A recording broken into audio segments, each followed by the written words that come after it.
Question number 1, one संरक्षण अधिनियम कब आया? 1980 में। प्रश्न नंबर 2, पर्यावरण संरक्षण अधिनियम कब आया? 1986 में। प्रश्न नंबर 3, एमडीजे में कितने गोल्स हैं और कितने टारगेट हैं? 8 गोल्स हैं और 21 टारगेट्स हैं। प्रश्न नंबर 4, एमडीजी कब आया? 2000 से लेकर 2015 तक। प्रश्न नंबर 5, एसडीजी कब आया था? 2015 से लेकर 2030 तक। प्रश्न नंबर 6, एसडीजी में कितने गोल्स और कितने टारगेट्स हैं? 17 गोल्स और 169 टारगेट्स हैं।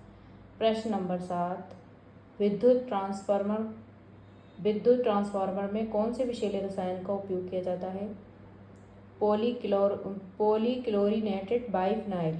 प्रश्न नंबर 8, जार परीक्षण निम्नलिखित में से कौन से जलवायु गुणवत्ता मापदंडों को निर्धारित करने के लिए किया जाता है?